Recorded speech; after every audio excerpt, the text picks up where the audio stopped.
So basically हमें जो भी इंफॉर्मेशन चाहिए वो इंस्ट्रक्शन के अंदर ही मौजूद है। इंस्ट्रक्शन के अंदर किस तरह से मौजूद है, इंस्ट्रक्शन के अंदर हमारे पास ऑप कोड और फंक्शन कोड की फॉर्म में वो मौजूद है। फंक्शन कोड सिर्फ और सिर्फ आर टाइप इंस्ट्रक्शन में यूज हो रहा होता है, और ऑप कोड जो है हमारे पास वो यूज हो रहा होता है तमाम इंस्ट्रक्शन के केस में। फंक्शन कोड आर टाइप में इसलिए यूज हो रहा होता है क्योंकि आर टाइप की तमाम इंस्ट्रक्शन में हमारे पास और जो है वो एक ही काम हो रहा होता है और ऑप कोड उनका जीरो होता है। सो हमारे पास डिफरेंशिएट कहाँ पे हो रहा होता है, सिर्फ और सिर्फ एएलयू के ऑपरेशन में फर्क आ रहा होता है, और एएलयू के ऑपरेशन को डिटरमिन करने के लिए हम फंक्शन कोड को यूज कर रहे होते हैं। ठीक है जी। सो ये आर टाइप की इंस्ट्रक्शन है।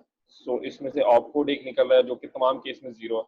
ठीक है जी। दूसरा हमारे पास क्या है, रजिस्टर्स रीड राइट, ये तो एड्रेसेस हैं, रजिस्टर्स कहाँ से आएंगे। शिफ्ट अमाउंट यूज नहीं होता, और फंक्शन कोड सिर्फ और सिर्फ किस लिए यूज होता है, आपके पास एएलयू को कंट्रोल करने के लिए। ठीक है जी। दूसरी टाइप की इंस्ट्रक्शन कौन सी, मेमोरी की है, और उनमें हमारे पास सारे के सारे कंट्रोल सिग्नल्स कहाँ से जनरेट होते हैं, वो हमारे पास ऑप कोड से जनरेट होते हैं। इसके अलावा कोई भी सिग्नल ऐसा नहीं है जो कि हमें बता सके कि कंट्रोल सिग्नल्स क्या है। ठीक है जी। और ये हमारे पास दो टाइप, और इनमें मसला क्या है कि हमारे पास जो है ना वो, अब फर्क देखें कहाँ पर है कि दो जगह से रजिस्टर का सोर्स आ सकता है डेस्टिनेशन का। एक आ सकता है 15 से 11, और दूसरा कहाँ से आ सकता है आपके पास 20 से 16। ठीक है जी। तो इसका मतलब है सोर्स रजिस्टर या डेस्टिनेशन रजिस्टर पर भी हमारे पास सिलेक्शन आएगी।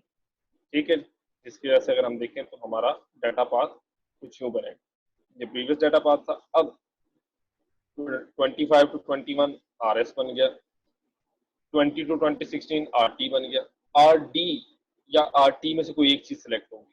ठीक है, तो उनके लिए हमारे पास क्या आ जाएगा, एक सिलेक्शन यूनिट आ जाएगा, जिसको हम क्या कह रहे हैं, मल्टीप्लेक्सर कह रहे हैं। और इसका भी सिग्नल हमारे पास किससे जनरेट हो रहा होगा, आउटपुट से होगा। अच्छा जी, दूसरी चीज हमारे पास क्या, इमीडिएट डाटा, वो नीचे से जा रहा है। एक सेकेंड जी, आवाज सबको, किन को आवाज नहीं आ रही?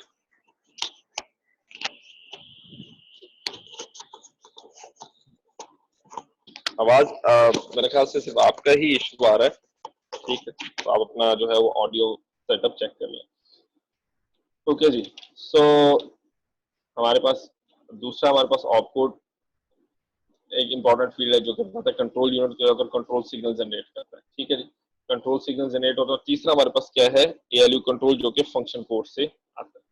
ठीक है जी, और वो बताता है कि हमारे पास अगर 0 0 है तो इसका मतलब क्या है, मेमोरी है। 0 1 है तो ब्रांच है, और 1 0 है तो हमारे पास आर्ट टाइप। ठीक है जी। सो ये 6 बिट हमारे पास फंक्शन कोड की यहाँ पर आ रहे हैं। ठीक है जी। सो यहाँ तक, और इसके बाद हमारे पास मैम टू रेज का सिग्नल है, जो कि किस केस में हमारे पास यूजर होगा, लोड और आर टाइप की इंस्ट्रक्शन में। सो अगर 1 होगा तो इसका मतलब क्या है, हम लोड इंस्ट्रक्शन है, और अगर 0 है तो इसका मतलब क्या, हम आर टाइप की इंस्ट्रक्शन चला रहे हैं। ठीक है जी। नजर भी आ रहा है कि अगर 1 होगा तो इसका मतलब है कौन सा रिजल्ट आगे जाएगा, मेमोरी का रिजल्ट आगे जाएगा, जो कि लोड के केस में। और अगर 0 है तो इसका मतलब कौन सा रिजल्ट आगे जाएगा, हमारे पास रिजल्ट जाएगा एएलयू का। ठीक है जी। सो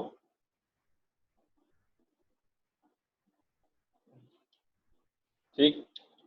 सो हमारे पास ये रजिस्टर डेस्टिनेशन हो गया, और इनके भी हमारे पास, अब देखें अगर हमारे पास आई टाइप की इंस्ट्रक्शन होगी तो हमारा आर डी कहाँ पर होगा, हमारा आर डी होगा आपके पास 20 से 16 पे। और अगर आर टाइप की इंस्ट्रक्शन है तो हमारा आर डी कहाँ पे होगा, 15 से 11 पे। ठीक है जी। पीसी सोर्स ब्रांच इक्वल के केस में हमारे पास क्या होगा, हमारे पास ये होगा 0 होगा, और उसके अलावा सॉरी 1 होगा, और 0 के केस में हमारे पास 0 होगा। ठीक है जी। और एएलयू सोर्स बताता है कि आपका सेकंड सोर्स कहाँ से आ रहा है, रजिस्टर से आ रहा है या आपके पास कांस्टेंट में से आ रहा है। ठीक है जी। सो यहाँ तक हमारे पास ये चीज है। अच्छा, और रजिस्टर राइट बेसिकली बताता है कि हमें डाटा रजिस्टर पे राइट करना है या नहीं करना।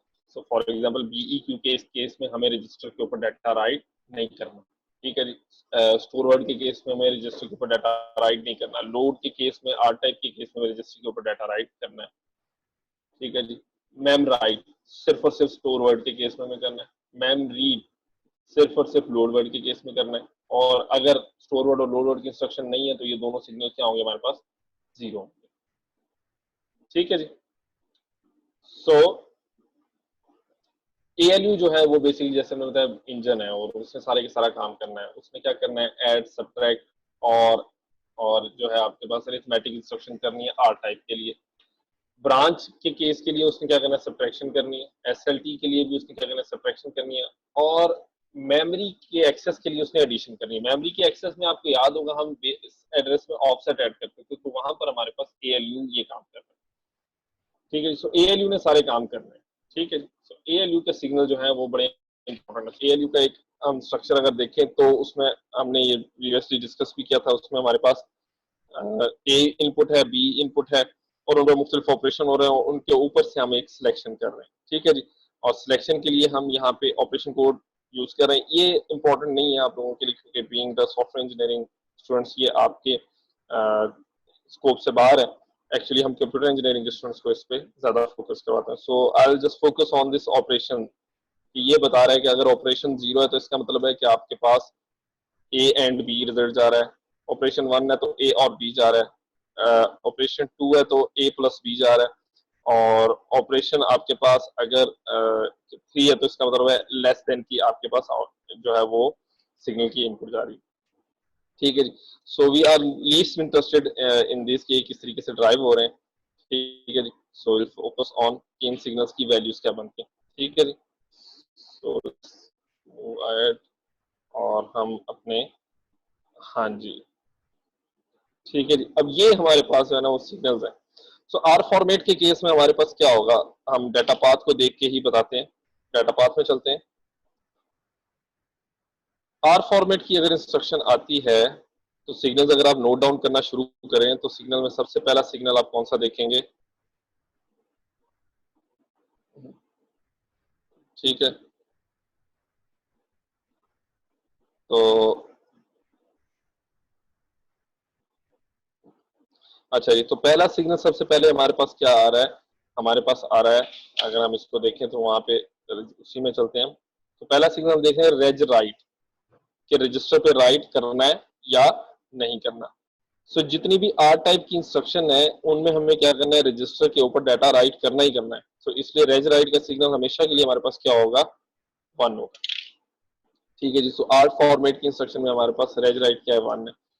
अच्छा जी, लोड वर्ड के केस में हमें रजिस्टर पे डाटा राइट करना है। जी हाँ, करना है। हम मेमोरी से डाटा उठाते हैं और किस में लेके आते हैं, आप रजिस्टर पे लेके आते हैं, तो रजिस्टर राइट करना है। स्टोर वर्ड के केस में आपको डाटा राइट करना है, जी नहीं राइट करना। क्यों नहीं राइट करना, क्योंकि आप जस्ट कंपेयर कर रहे होते हैं डाटा को। ठीक है जी, और सॉरी, आप डाटा मेमोरी में स्टोर कर रहे होते हैं, तो आप रजिस्टर से डाटा उठाते हैं और मेमोरी में स्टोर कर रहे हैं, तो रजिस्टर पे वापस कुछ स्टोर नहीं कर रहे होते। BEQ के इसमें आप क्या करते हैं, जस्ट डाटा को कंपेयर कर रहे होते हैं, तो वहां भी आपको रजिस्टर पे राइट करने की जरूरत नहीं है। ठीक है जी, अच्छा, दूसरा हमारे पास सिग्नल कौन सा है, वो है ALU सोर्स। ALU सोर्स को अगर देखें तो ALU सोर्स हमारे पास क्या है, बेसिकली वो बताता है कि आपका दूसरा ऑपरेंड कहाँ से आ रहा है, रजिस्टर से आ रहा है, या आपका दूसरा ऑपरेंड कहाँ से आ रहा है, आपका दूसरा ऑपरेंड आ रहा है जिसे क्या कह सकते हैं हम, कांस्टेंट से।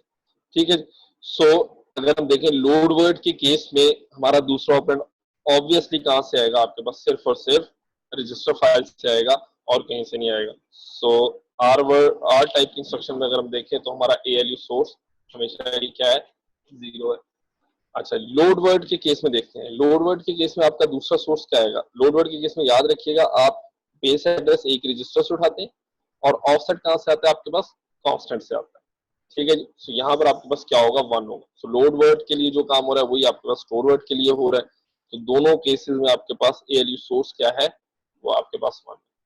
ब्रांच इक्वल के केस में आप क्या कर रहे हैं, दो रजिस्टर्स को कंपेयर करते हैं, A और B। तो इस पर भी आपके पास दोनों डाटा कहाँ से आ रहे होंगे, रजिस्टर फाइल से ही आ रहा होगा। ठीक है जी, अच्छा जी, सो ALU सोर्स का भी हमने देख लिया। मेम टू रेज, मेम टू रेज बेसिकली बताता है कि आपका डाटा जो है वो मेमोरी से आ रहा है, ठीक है जी, या आपका डाटा जो आपने राइट करना है वो कहां से आ रहा है, आपके पास ALU से आ रहा है। बेसिकली ये सिग्नल, ठीक है जी, कि मेमोरी का डाटा चाहिए या ALU का डाटा चाहिए। सो आर टाइप की इंस्ट्रक्शन में आपके पास मेमोरी का डाटा नहीं आपको चाहिए, तो आपको डाटा किसका चाहिए होता है, आपको ALU का डाटा चाहिए। तो आर टाइप की इंस्ट्रक्शन में ये क्या होगा, 0 होगा। लोड वर्ड इंस्ट्रक्शन में आपको डाटा मेमोरी का चाहिए होता है, इसलिए यहाँ पे क्या होगा, 1 होगा। अच्छा जी, अब यहाँ पे एक छोटी सी इंपॉर्टेंट बात है। इंपॉर्टेंट बात क्या है कि आपके पास स्टोर वर्ड के केस में इन सिग्नल्स की वैल्यू क्या होनी चाहिए और बीईक्यू के केस में इन सिग्नल्स की वैल्यू क्या होनी चाहिए। याद रखिएगा, स्टोर वर्ड के केस में हमें रजिस्टर पर कुछ भी राइट नहीं करना और हमारा रजिस्टर राइट का सिग्नल 0 होगा। सो इसका मतलब यहाँ से जो कुछ आ जाए वो रजिस्टर पर लिखा ही नहीं जाना। सो इसका मतलब क्या है कि यहाँ पर स्टोर वर्ड और आपके पास बीईक्यू के केस में मैम टू रेक्स सिग्नल की इंपॉर्टेंस नहीं रहती और उसको आप कोई सी भी वैल्यू दे दें जिसकी वजह से हमने उसको क्या